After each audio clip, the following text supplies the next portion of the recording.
I love the idea of balance, and accounting is all about balance. I like to think of Upkeeping as a lifestyle firm. It's not a big four hectic chaos. We really value work-life balance, being able to use that data to help business owners and just give them the information they need to make better choices. Like, that is actually the fuel that keeps me going.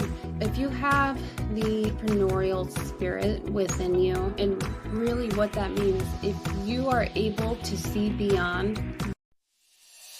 Welcome to a new episode of Make Account. Today we are joined by Erin Pohan, the founder of Upkeeping LLC and an experienced accounting professional with a strong background in bookkeeping, financial education, and client advisory services across both private firms and educational organizations. Before starting Upkeeping, Erin built her expertise at firms like Brown, Bench, Wright McLeod, and John E. McGovern Associates, where she focused on tax preparation, payroll, and financial reporting for small businesses. Later in her career, she worked at Freedom Learning Group as a subject matter expert and project manager, where she developed accounting curriculum and led teams in building modern, accessible educational content for universities and textbook publishers. After years of experience in the accounting and education sectors, Erin launched Upkeeping LLC, a bookkeeping firm on a mission to help small business owners understand their numbers and grow with confidence. Her passion for financial clarity and long-term client success is truly inspiring. I'm super excited for you to hear her story today and gain insights from her incredible journey. So with that, let's jump right in.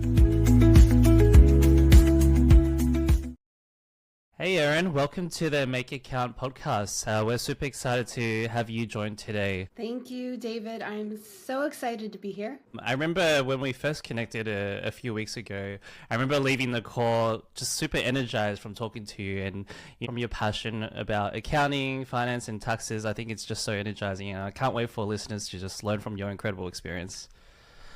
Thank you. Yes, I have been called an accounting nerd, and I'm proud of it.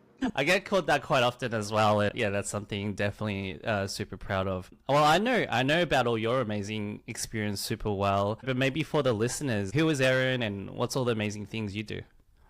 Yeah, I mean, we can start from the way beginning. I was actually brought up in a very small CPA firm in Yuma, Arizona, which not a lot of people go to Yuma. They go through it, and it was a firm with 4 partners and maybe a staff of 10 to 15 of us at the time. Very legacy firm, very old school, paper everything. At that time, I helped them with the initiative to get everything electronically saved, and that was like our big wow moment. This was before the cloud. Wow. This was back in, I mean, it wasn't that long ago. It was 2011, 2012. So It's 10 years ago, roughly. yeah, I mean, we've come so far. That's why I love conversations about this and about AI and like, where are we today from 10 years ago? Light years. So it's really exciting. I actually started working there as an admin assistant, like a receptionist, and I was going to school for accounting. I actually started my college career as a marketing grad, and when I took my first Accounting 101 course, I loved it. And I think I was the only one in my class who was like loving life, and everyone was like, this is terrible. So I completely changed my route and went full force accounting at that moment. And so I picked up this gig at a CPA firm, and as I achieved my bachelor's in accounting, I received more responsibility, more accounting related tasks. So I went from receptionist to bookkeeper to payroll helper to eventually a staff accountant, and was able to work through several tax seasons. And then I found out I was moving to Japan. So that was not the career pivot I thought that would happen. But I am married to a Marine, and so such is life with the military. And so while we were in Japan, I decided to pursue my master's in accounting. And I helped a nonprofit organization just to keep up with my bookkeeping skills while I was there. And that was actually a really fruitful time. Came back to the States, lived in Philly. Philadelphia is amazing, and worked for a CPA firm there. I actually, it was couple blocks from my house, and I walked in one day and I said, "Here's my resume. I'd love to start working here." And they were like, Really? Just walked right in. I walked right in with my resume, and they called me back that afternoon, and I think I started the next week. And so that was really Amazing. fun. So experienced more tax life at that firm, experienced what it looked like to just have fun, dare I say, during tax season with the firm. It just happened to be the year that the Eagles went to the Super Bowl. And so the firm really had to balance their work-life balance at that point because everyone at the firm had season tickets to the Eagles game. So it was a big deal. But it was fun. Yeah, I eventually moved out here to Seattle, where we are now, and worked for a bookkeeping firm. And in 2021, I realized I want to be the one making the decisions on who I work with and how I work. And so that's when I jumped both feet into Upkeeping, which is my firm now. So we are Amazing. yeah, we're a small team and we service a bunch of businesses here locally and all over the country. Wow, congratulations on such an inspiring journey. I don't even know where to start. There's so many, No, and so I many left out areas. the education part too, which we could talk about. But yeah, I also do a Yeah. lot of educational work as well. Yeah, that's incredible. So much talent. I do want to backtrack on studying accounting in Japan. That would have been Yeah. such a unique experience. I was actually speaking to a guest yesterday who studied accounting in Puerto Rico, and I obviously studied accounting in Melbourne, Australia, and you studied accounting in Japan. And I think that's the beauty of accounting, right? Like, although you're in different cities and countries around the world, it's still the language of business, and somehow it brings people together in the profession Yeah. worldwide. So And I will say, yeah, I think that's beautiful in caveat itself. is it was online. It was still an American, a U.S. university, but I All was right. able to attend while I was in Japan. Yeah.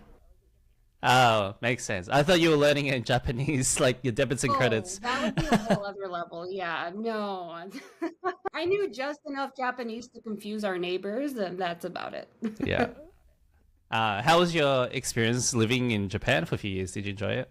Amazing. Their culture is just beautiful. The people are beautiful. Yeah, it was 3 years of us being the only Americans in our completely Japanese neighborhood. Just incredible. I learned so much from how they treat their land, their property, and each other. Yeah. And the food's amazing as well. The food is awesome. Yeah, Yeah. you can't go wrong. I remember when you were just saying when you first got into accounting and you did your first course, you just fell in love with it and you really were passionate from day one. What do you think about accounting like you love so much? Is it just like everything's quite logical, everything's kind of black and white? I mean, any thoughts and comments on that? It just makes sense. I love the idea of balance, and accounting is all about balance. You've got your debits and your credits, and I've worked on so many accounting projects where I'm reconciling down to a penny, and when it works out at the end, whether it's 30 seconds or 30 hours, it's just such a rewarding feeling. Also, past the data, being able to use that data to help business owners and just give them the information they need to make better choices, like that is actually the fuel that keeps me going, is just being able to empower business owners. That's really cool. On that note, you mentioned you've been running your firm for I think about 4 years now. And by the way, I love the name Upkeeping. It's such a cool name. Thank So you. big kudos there. And your website's beautiful. So I think for listeners, if they're looking for like a great accountant bookkeeping website, they should definitely use yours as reference. What do you think about like the clients you serve? Are they in a particular industry? Is there a particular focus? So when I started, so much of entrepreneurship is mindset.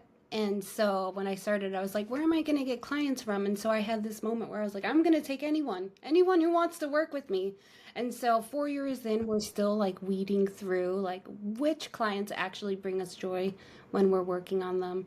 And for me, 4 years into figuring out the wild, wild west of e-com, I feel like that is probably the direction we will eventually head. There's so much room for automation, for AI capabilities within e-com, it just makes sense for us. And I'm all about just finding the most efficient way towards that source of truth for those clients. And so, yeah, I'm hoping to head in that direction.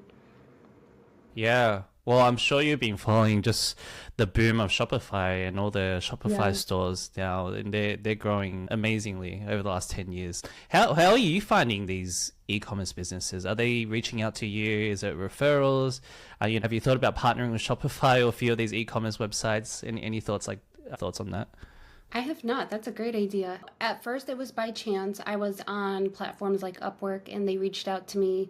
And I mean, it's been a beautiful experiment, for lack of better terms, of navigating those accounting processes for e-commerce. Now, 4 years in, a lot of my e-com clients are able to refer me to other e-commerce businesses. And so primarily we receive referrals for our prospects. Very cool. Do you have a favorite client that, like what's some of the cool stuff your clients are selling? Well, I love one of my clients. I'm sure they would not mind me giving them some free advertising. Brio, they are in Michigan, and they're like men's beard trimmers and Ollie tooth, dental hygiene. But they are just so fun, and their content is really fun. They work with a lot of really great influencers who crack me up with their videos. That's amazing. I mean, it's Black Friday week, right? Like, I'm sure you're going to have a busy... So fun with, they have a lot of Black Friday things going on, and I'm getting their texts, so yeah. Yeah. Oh, this is probably going to be a busy time for you as well, like the number of transactions these next few weeks. Yes, although all of that is essentially automated, so... Really? Tell us more. Tell us more. What do you mean by that? Well, so I mean, they are primarily out of QuickBooks Online. However, there's so many different third-party applications that you can connect to QuickBooks. So they are primarily in Shopify. We have an inventory management app that actually handles all of the data related to the sales. So Shopify goes to that app. That app then syncs to QuickBooks and is downloading or syncing those entries into QuickBooks. So all of that is automated. I just come in and obviously do the actual bank and credit card transaction categorizing, but everything else as far as the sales and COGS, all of that is beautifully automated. Amazing. It's almost having like your own little assistant. Yeah. Which is really cool. On that note, how's the firm going? Like, is it just yourself? Is there a few people supporting the firm now?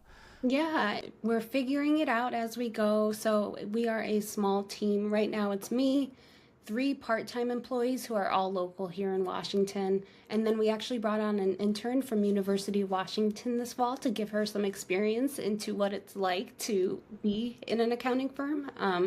And experience that life, because I like to think of Upkeeping as a lifestyle firm. It's not the big 4 hectic chaos, and it's just we really value work-life balance. We really value communication and making sure that you feel supported. And if you're in a season of life where you're going to school or you're home with family, we can honor that.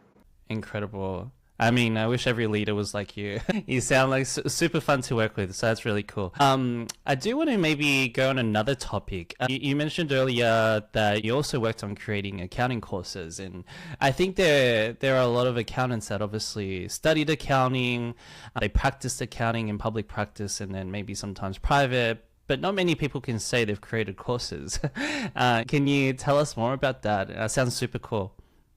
Yes. So when I was, I guess, towards the end of our time in Japan, I was approached by this really amazing veteran-owned company that their mission was to give military spouses who were equipped and educated roles with universities and major publishers to help update their curriculum as subject matter experts. And so I was able to step in in the very early days of this organization that formed. Now it's huge and they're wonderful. But as a subject matter expert for major publishers in the beginning, and then I ended up working with a few universities. And with those universities, I didn't know what I was signing up for, but I ended up basically creating upper graduate level accounting courses for these universities. And it was a marathon. It was a lot of work. You're basically handed a textbook and told to create a course, including lectures and multiple choice questions, and it goes through several rounds of QA and very in all of the details. And so when those courses came out, I was just so proud. It was really fun to Google the syllabus online and be like, that's my course. You know, one of them was a forensic accounting course, which I just like, I love forensic accounting. All the different case studies that come out, the new one this week with Macy's. Yeah, Macy's. $154 million expense mistake. I'm all over those. So, Oh, yeah. nice, Yeah. nice. Oh, maybe we can touch on that later. But I do have to ask you. I feel like you're almost like one of the most amazing person to speak to this about this on like course creation and content creation, and you've actually had hands-on experience creating course, and obviously you're seeing all the magic that AI can do now, right? Imagine going back in time and you could probably had AI to create a new course. I'm sure it would be so different to what you used to Yes. do.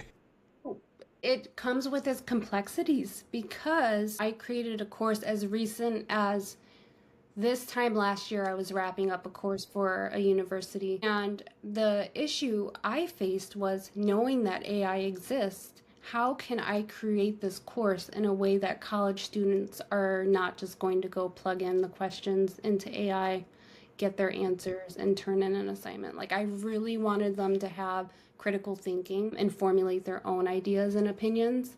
So, I mean, my mission with Upkeeping, whether it's working with our clients or creating these educational courses, is to make accounting relevant and understandable.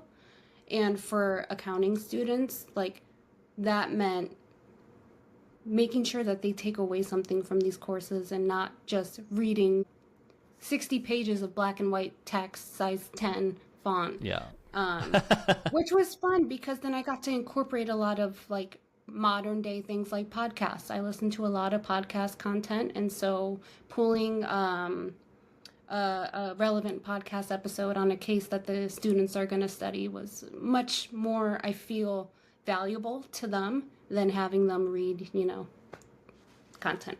Yeah. That's really cool. It does make me think, like you mentioned you spent so much time, effort in creating this course, right? And you got so much joy when you released that to students. And I wonder if a part of that joy will not be as intense if people use AI to create content and courses going forward. I'm sure like the time, energy, effort is, I'm sure, a lot less compared to what you used to do. Yeah. Yeah. Yeah, I think it's still a marathon if you want to produce a quality product, but you're right. There's so many times where you can use something like ChatGPT when you have a thought in your head, but you can't get it out exactly into the world as you want it, and it helps you to kind of idealize or ideate that idea. Yeah, yeah, yeah. What an interesting time that we're living in now.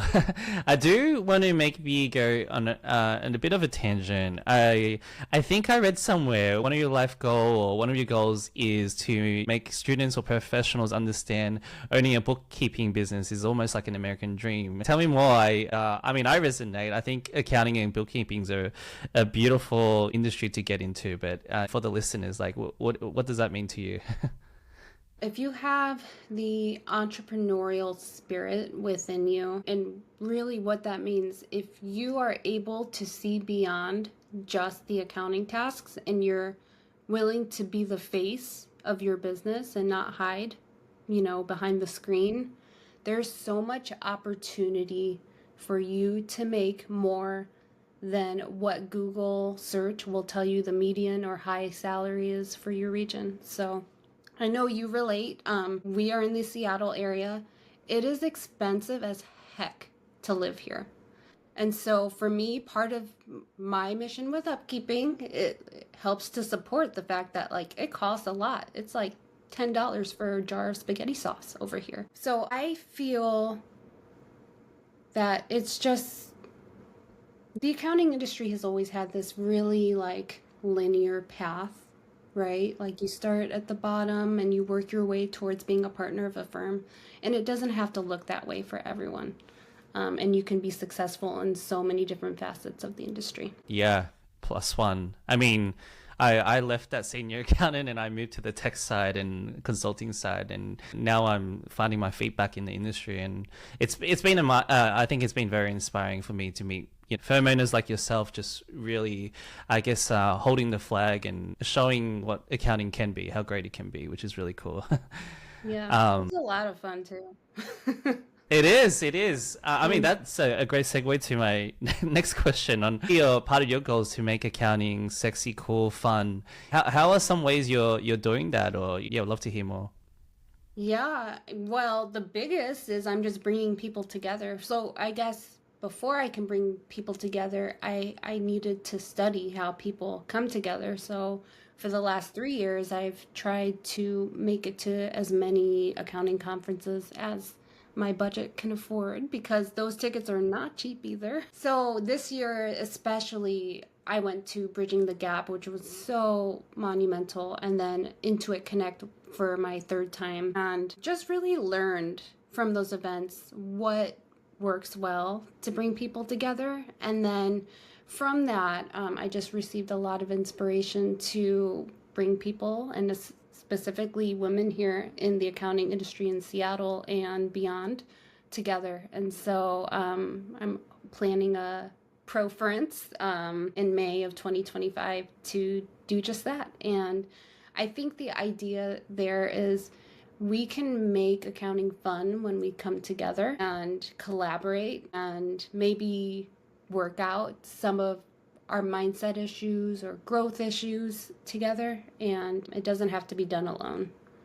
That's amazing. I mean, you probably see what I do with like Tech to Table, and bringing people together, like community together, is so important. And I mean, what do you think, like events in community and in-person connections, what does that unlock? A few of the points you just mentioned there, right? I guess any other comments on just the beauty of bringing people together? Yeah, one point I would love to make to anyone listening is don't be afraid to join in. There's a lot of people in the accounting industry, but there's room for everyone. Everyone has a voice, and I think the more that we share our voices and say, hey, I'm here too, just the better our industry can be together. So yeah, you don't need permission. If you want to host a conference in your area, do it. You got it. Yep. Go, Erin. That's such an inspiring story. One of my favorite lines is we're almost better together, and we kind of uplift each other up and almost grow the pie, right? Even though we're in similar spaces, similar areas, together we can learn, and we can all grow and upscale together. Yeah, absolutely. That's really cool. I guess tell me more about the conferences. You mentioned you've been to a few conferences now, and you've learned a lot. Like how were they? What were some of the benefits just coming out of like these conferences? I call it the conference afterglow, because I always come back with like something that I'm absolutely going to implement, and I do, which is so fun. So like 2 Intuit QuickBooks Connects ago, I came back and I said, you know what? All these people, like, they know each other. A lot of these people have been doing this together for a long time. I'm the new guy, even though I've been in the industry for 17 years now. I've just made the choice to start sharing my voice, so I'm going to do it. So I started showing up on LinkedIn more. And by doing so, like, when I went to Bridging the Gap and when I went to Intuit Connect this year, I recognized faces of people that I had been interacting with on LinkedIn. And I went up to them and I said, thank you so much for everything you do. And you know what? That started like really awesome professional relationships. And so from Bridging the Gap to Intuit Connect, I see them again. And I'm like, hey, I know you. And that's really how you can take something so virtual and so social media and actually like bring it into your real life. So much to unpack there on social media. It's been very interesting to watch that trend evolve, right? Like you're no longer, when you meet someone, it's not like getting to know them from day one. You already may know the whole history about someone through their podcast or their books. It's like, I know what you did last week. And yeah, you have a different sort of conversation when you first meet, which is really cool. Yeah, it sounds like on the social media part, I mean, I know that's how we connected, and I think like your goals and the mission that you were trying to achieve really resonated with me, and it was like, hey, I'd love to help Erin, I'd love to talk to her, like she seems really cool, and yeah, I'm very grateful that I reached out because you're doing some really cool things. But I guess like, yeah, since you've started posting on LinkedIn, how has that impacted your business? Like, has it been great, or the connections you made? Any thoughts on just being more active on social media? Yeah, I mean, connections plus 1000%. That has been the biggest, I wouldn't say consequence, but just result of showing up on LinkedIn.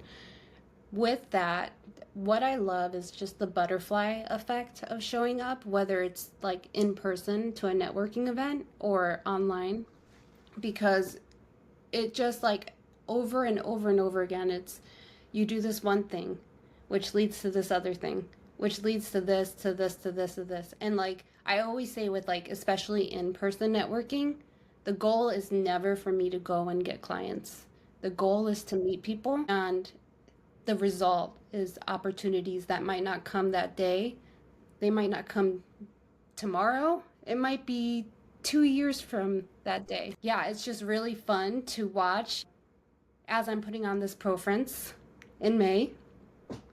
There are people who I met who are considering sponsorship because I met them, because I attended this event, because I started to show up, because I was invited, because I started to show up. Yeah. Yeah. No, I couldn't agree more. I call that like maximizing your luck surface area. And it's really, yeah, you ultimately, I truly believe you create your own luck in life. And part of that is putting yourself out there and being vulnerable and being open and, yeah, being you, right?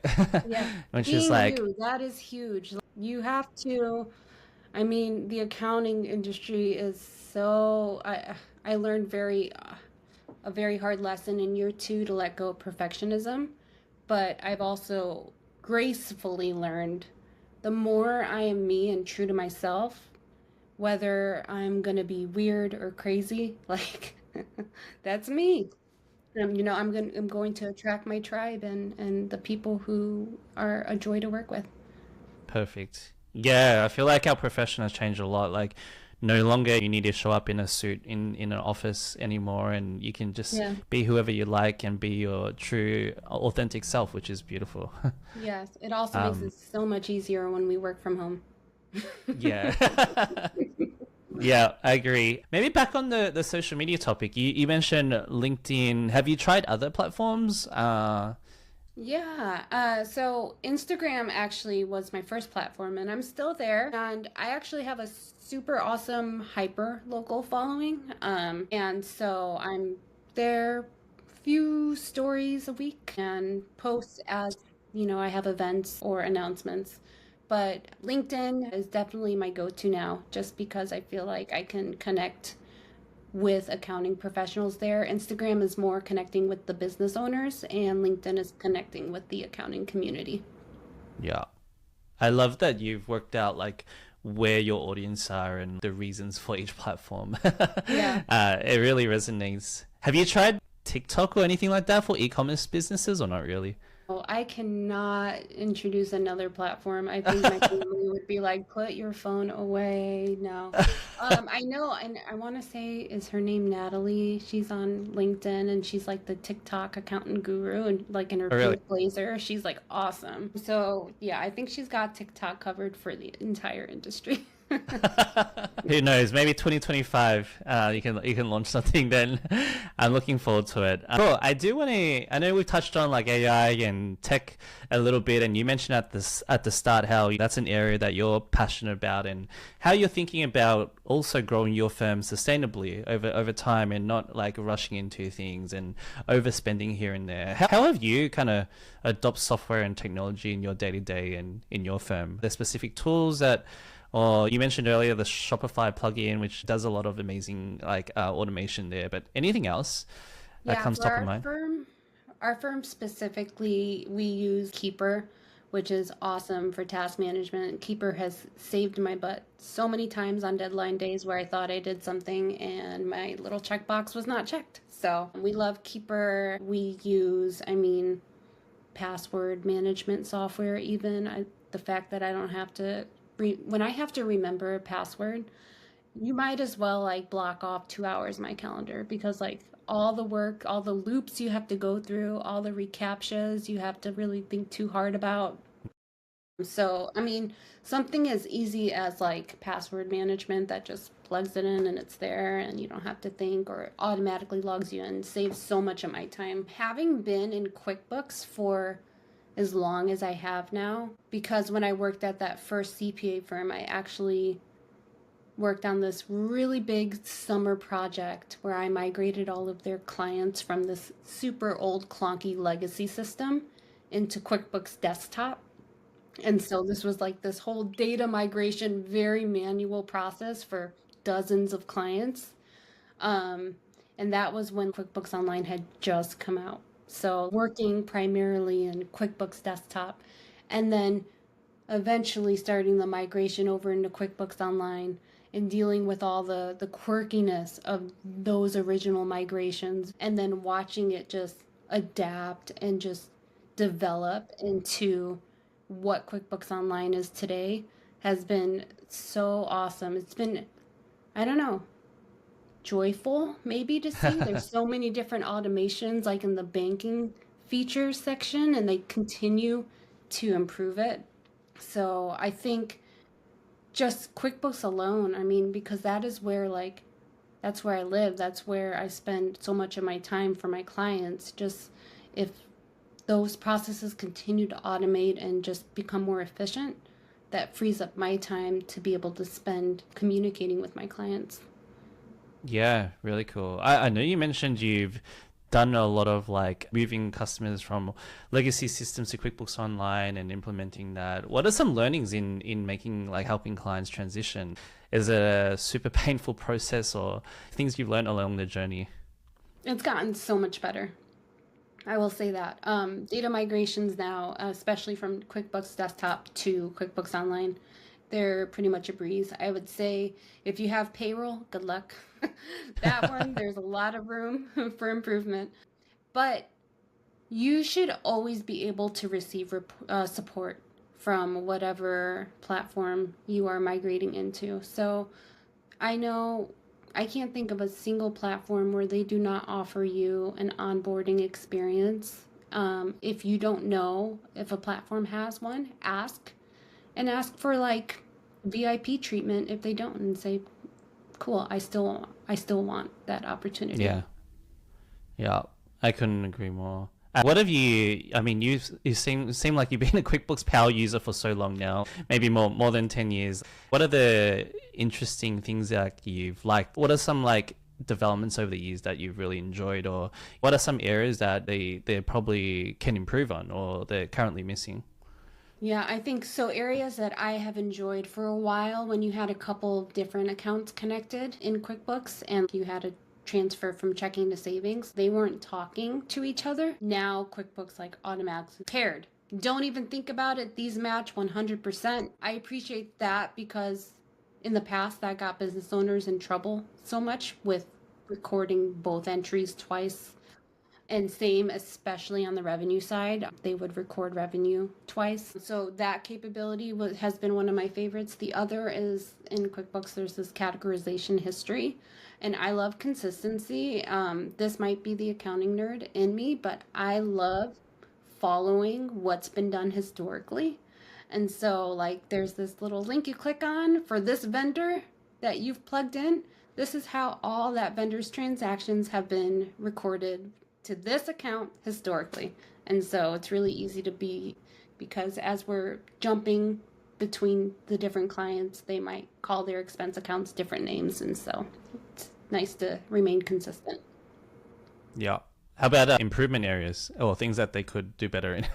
Improvement. Yeah, I know they're working on being able to have multiple windows open. That's the one thing I miss so much from desktop. I know there's tools like Wright Tool, I believe, allows you to have multiple windows open. I typically end up having a bunch of tabs from the same client open on my screen, but it would just be nice to, like, because I have a huge monitor, like have one big QuickBooks and all the different screens for that client that I need open at the same time.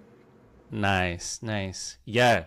Hopefully QuickBooks heard that feedback Yeah. and they're gonna work QuickBooks, on if it. you're listening. Oh no, I do love, they have in the gear in the top right, it's like, please provide feedback. And I'm always like, QuickBooks, Yeah, do you're this, always do there. this. Yeah.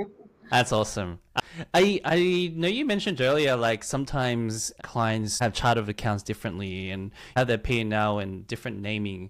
What's your thoughts on, like, I've always thought about how can we get to a more consistent chart of accounts within, like, nationally or globally? Maybe that's a dream, but yeah, to your point, clients name things differently. Do you ever thought like an opinion on that? On can we I ever get to a world of a do. standardized chart of accounts? I do, and you might not like it. So No, that's I fine. totally I believe the chart of accounts belongs to the business owner, and however we need to set it up for them to make really good business decisions is how we'll set it up. If they need 5 sub accounts for advertising, if it helps them to really track their social media ad spend versus website ad spend, like, cool, we'll make it happen. To that point, I always tell them your tax return is going to look different. We're going to consolidate a lot of this into one expense account. Your CPA may not be happy with all of this information. We can collapse columns and send them that kind of P&L as well. But ultimately, as someone who is working year round with these business owners and not just handing over financial statements, but actually looking at them together, I really want them to make the most sense so that they can go out and change the world. I love that. Yeah, I totally agree. There's so much nuances with clients, and I mean, it's always like do what is best for them and build a very delightful experience for your customers. But Sorry, yeah, CPA, it's always an wake up. interest. Sorry. I love that. I do want to quickly touch on obviously one of the hot topics in the industry now is AI, and you know you're seeing like Intuit launch some pretty cool Intuit Assist AI solutions there, and you know you're hearing the news every single day about what's happening in the space. How have have you used it yourself in your day to day professionally, personally? Any thoughts about AI in the industry? Yeah, I love AI. It's really going to change our industry for the better.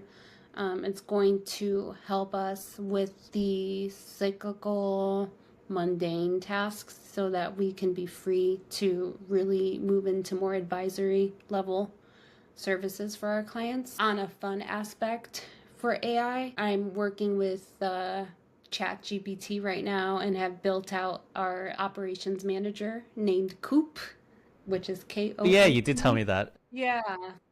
Yeah, so I'm building out serves as our operations manager here at Upkeeping and just playing with the idea of it. And so far, Coop has helped us with our onboarding process. Coop has helped us with client workflows and client management.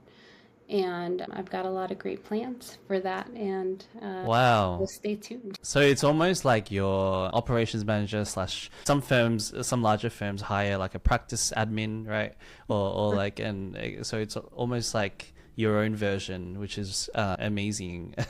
Can you maybe double click into some of those workflows you just mentioned? Like maybe it's onboarding or something else. Like how are you using Coop today, or what is it doing? Yeah, so I'm currently actually right now working on an onboarding workflow. So Coop helped me to develop the language around it specifically for e-commerce clients. And it was great because there's items in this onboarding email that will go out automatically upon acceptance of the proposal that basically I would not have thought of to ask, but will make my life so much easier. So just very e-com specific accessibility requests. And so the idea is I use my invoicing platform as soon as I send the proposal and they accept, we'll use like Zapier to zap to my Gmail and have this onboarding email that was created go out to the client. And then it's very seamless and it's very professional. Like, clients want, when they're in it, when they're sitting down at their email and they did something, they don't want to wait until the next day for the next step. So yeah, very efficient. Yeah, I actually call that like, how do you keep the momentum going? And I feel like sometimes with our field, it's really that, like, a client could be very hot and they could be very interested, and you got to keep them engaged and don't lose that, right? Yeah. And sometimes if you do, you may not hear from them for like a month. Exactly. And if I can get their access points while they are engaged and at their computer in one shot, like, that's beautiful. Yeah, that's a dream. Amazing, Erin. I do want to talk about just the state of the industry. About you're obviously very passionate about this space, and you're always hearing the news now on like maybe how much the accounting industry is hurting with the supply of talent and how people are leaving the field, and maybe there's a shortage of accountants in the space. Well, what's your thoughts on this? How do we get to where we are today? Yes, there are so many people who are retiring, and I think that's really the issue, is that we don't have enough people to keep up with the amount of people retiring. I think our industry will change in a way that we'll see more small boutique firms such as Upkeeping who are splitting the load. I don't necessarily know if the traditional firm model will continue to work, at least not at the way the salary ranges tend to go for the amount of work, the amount of hours that people are putting in. It's just not attractive. No one wants to put in 60 hour plus work weeks during tax season for the little amount that they make. And so that's why I think my heart is in showing people that you can be in the accounting industry, you can run your own firm. If you believe in yourself, you can do it. One of my favorite quotes, which I think that's like one of the questions you ask at the end, so I'll save it for the end. But I truly believe that the shift that we will see is we'll have more smaller boutique firms filling the gap in the meantime. And these firms hopefully will be AI forward, future thinkers, efficient, automated, and better communicators. Because at the end of the day, the taxpayers, the clients, they just want to know what the heck's going on. Yeah, I couldn't agree more. I actually have a lot of friends, and one of their frustrations with working with accountants is that lack of communication and the lack of like the just not on the same wavelength with expectations on, I guess, how often people communicate and where they are in the process. And I feel like it's pretty interesting thinking that we're moving to a world where everything's almost on demand, right? You can use Amazon and you can get things like right now. Seattle, I can order like a pack of pencils and they'll be here by 5 p.m. I know. I experienced that for the first time 2 months ago. I was mind blown.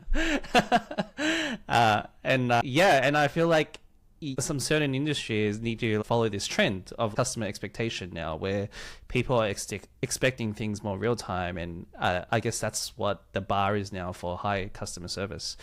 So it's really interesting. Yeah, absolutely. I know we're approaching time. I do want to maybe give some time to the upcoming conference. I know you touched on it earlier, the conference in May.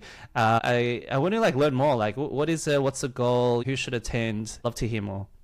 Yes. So this is my big audacious goal, because someone's got to do it, right? So I have the privilege of knowing a bunch of really awesome, talented, experienced women here in the Seattle area. We put on an amazing evening a few months ago, and that evening we had 3 speakers and a panel discussion about the future of accounting, AI, and just our industry in general, very similar to our conversation today. And there was so much forward momentum from that evening. And since that evening, we just keep discovering that there's more and more talent here in Seattle. Also, personally, I'm kind of tired of flying to like Florida or somewhere else to go to an industry specific conference. So why not bring it here? Why not put Seattle on the map? Um, Love it. but also invite others. It's not just Seattle. So our idea is we are going to have a full day pro-ference here downtown Seattle, May 22nd. And we're inviting soft goal Yep. 75. 75 women Amazing. in the industry. Easy. Yeah. Yeah. And it's been really exciting.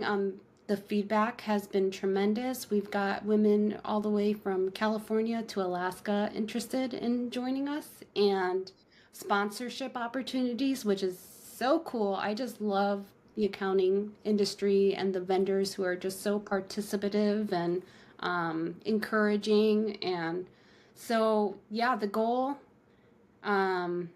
was this, and honestly, I think it's gonna explode. So I Gonna think blow it. we're on. Yeah, we're on to something good. There's definitely a need, but more so Yeah. like if I had to use a word, like a thirst for Yeah. this kind Yeah. of event. So I couldn't yeah, agree more. I think I'll make a bet in 5 years' time we're gonna look back in this moment and it's probably gonna be bigger than Insure Connect or something like that. geez, I mean, But who knows? Who knows where this can go? But I think that's the beauty. Like you just get started, right? And yeah, you never just you do never it. know where's Yes, it gonna go. exactly. And really have like have expectations but just kind of roll with it. And I think that's the beauty with just doing things is just it's contagious. Yeah, absolutely. Amazing. Well, I know we're approaching time, and as much as I love to talk to you for the next 24 hours about debits and credits, we should probably wrap up. So I'd love to close our podcast with the Fast Five. So 5 quick questions to get to know Erin a little bit more. So maybe first one, thinking about your specific area, so bookkeeping, what's one thing that you love about your role and one thing you wish you could improve? One thing I love is just the relationships that I get to build with my clients. Just the times where I get to either talk them down if they're highly emotional about a business situation, or bring peace to their business finances. I can't tell you how many times I've heard at the end of a call, I feel so much better. And it's just like, in a way, we are financial therapists for our business clients. So, Yeah, yeah. couldn't agree Um, more. one aspect to improve about the industry, is it? Or Yeah, industry, your role, oh, bookkeeping. and tax, yeah.